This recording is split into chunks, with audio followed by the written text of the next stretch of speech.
ये कि जो नाम जप है वो हमारे जीवन में क्यों महत्वपूर्ण है। जो बैड हैबिट्स होती हैं उनकी वो नाम जप के टाइम पे याद ज़रूर आती है। जो स्पेशली जिसका एजुकेशन सिस्टम है उसको हम ब्रेक कर देंगे तब हम इंडिया को कॉन्कर कर सकते हैं, अदरवाइज कोई और वे नहीं है। कोई भी व्यक्ति एंजाइटी में क्यों होता है तो लोग बहुत इजीली अपने लाइफ में सक्सेसफुल भी हो सकते हैं। चैंटिंग तो वो बहुत पावरफुल है और मेडिटेशन के कंपैरिजन में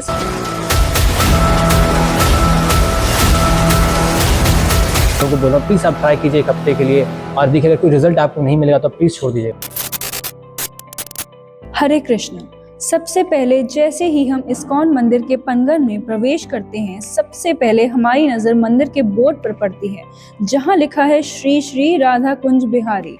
यही मंदिर इस्कॉन टेम्पल के नाम से भी जाना जाता है जो यमुनानगर में स्थित है और भक्ति, शांति और अध्यात्म का एक पवित्र केंद्र है।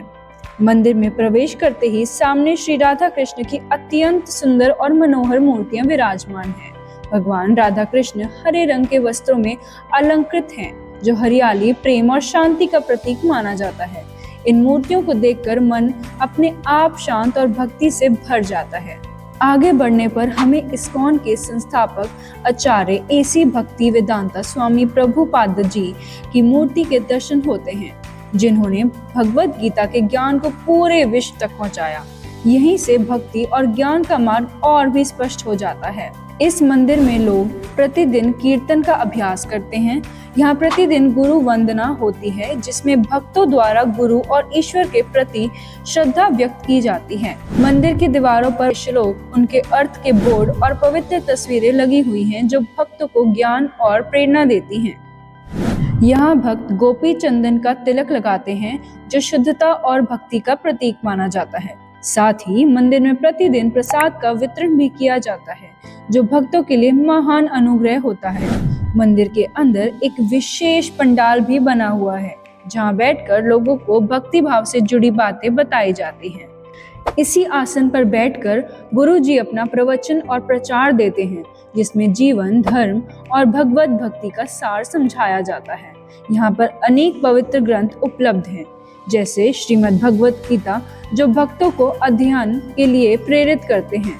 मंदिर में प्रतिदिन हरे कृष्णा कृष्णा कृष्णा हरे हरे, हरे राम राम राम हरे हरे का नाम जाप किया जाता है, जिससे वातावरण पूरी तरह से आध्यात्मिक हो जाता है।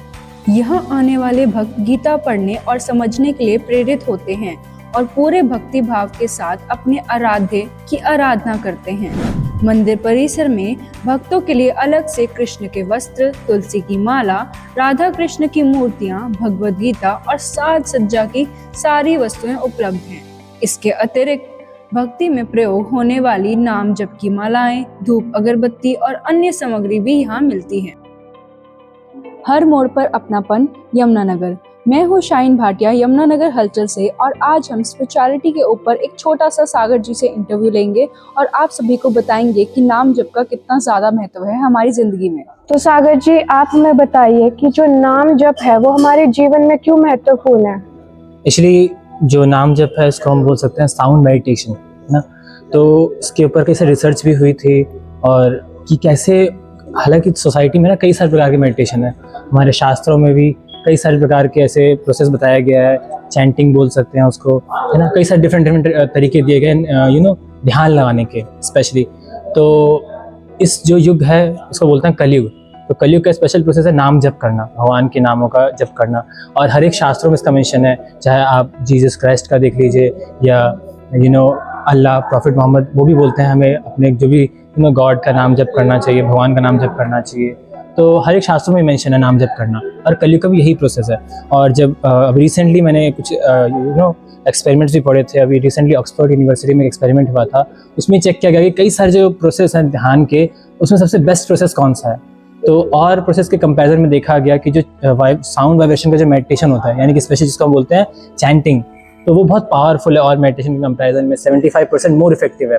तो इसीलिए ये बहुत इफेक्टिव रहता है आज की यंग जनरेशन के लिए भी, क्योंकि आज के जो मैक्सिमम सोसाइटी में जो युवा लोग हैं, they are totally very much distracted और उसका कई सारे रीज़न है डिस्ट्रक्शंस के ना। आजकल सोशल मीडिया इतना इन्फ्लुएंस है, उसका भी एक मेजर कॉज है।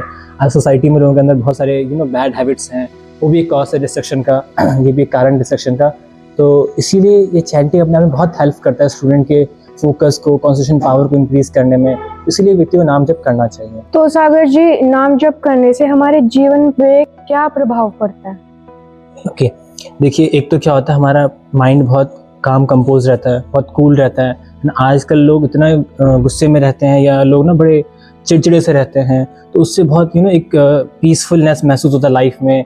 तो ये एक मेजर बेनिफिट है नाम जप का। और फिर हम अपने आप को भगवान से कनेक्टेड भी देख पाते हैं कि यस, भगवान से जब कनेक्टेड देखते हैं अपने आप को, तो हर एक सोसाइटी में जो भी संबंध होते हैं बहुत अच्छे हो जाते हैं और लोग बहुत अच्छे से डिसीजन ले पाते हैं। एक डिसीजन मेकिंग भी आज सोसाइटी में बहुत लैगिंग है ना, लोग बहुत जल्दी डिसीजन ले नहीं पाते हैं और लेते भी तो बहुत गलत डिसीजन लेते हैं कई बार। हाँ जी। इसीलिए ये बहुत हेल्प करता है क्योंकि माइंड को ये बहुत एक कूल प्लेटफॉर्म पे रखता है। तो लोग बहुत इजीली अपने लाइफ में सक्सेसफुल भी हो सकते हैं इसके द्वारा। इस प्रोसेस को करेंगे लोग नाम जप। तो जैसे मैंने देखा है, जैसे कोई भी नाम जप करता है, शुरू में एक मतलब ध्यान नहीं लग पाता बच्चों का। जो बैड हैबिट्स होती हैं उनकी, वो नाम जप के टाइम पे याद जरूर आती है। तो मतलब ऐसा क्यों होता है? एक्चुअली हम लोग ऐसे सोसाइटी में रहे हैं। एक्चुअली माइंड क्या होता है कि स्टोर हाउस होता है सिंपली। जैसे हम पेन ड्राइव में कुछ स्टोर करते हैं, कुछ डेटा स्टोर करते हैं, उसी प्रकार से माइंड में ना एक स्टोर हाउस है। आप जैसा उसमें स्टोर करेंगे वैसा ही बाद में वो इनपुट आउटपुट देगा, है ना। जैसे हम मूवीज स्टोर करते हैं पेन ड्राइव में, तो वो मूवीज ही होंगे उस पेन ड्राइव में।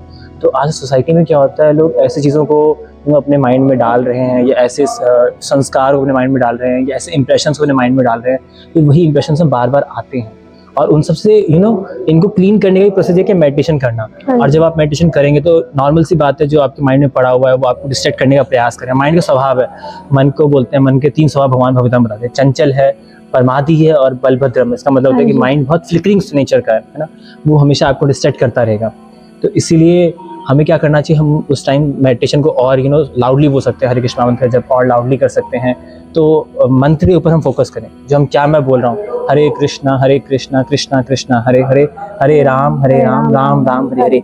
अनलेस मैं अपने थॉट्स के ऊपर उसको पॉइंट आउट ना करूँ, मैं अपने इस जो मैं बोल रहा हूँ, मैं क्या बोल रहा हूँ, उसको सुनूँ मैं ध्यानपूर्वक, तो इससे आपका डिस्ट्रैक्शन बहुत इजीली हट सकता है। तो नाम जप स्ट्रेस और एंजाइटी को कैसे कम करता है? देखिए, आजकल मैक्सिमम युवा लोग या कोई भी व्यक्ति एंजाइटी में क्यों होता है, या क्या कारण है उसके एंजाइटी का।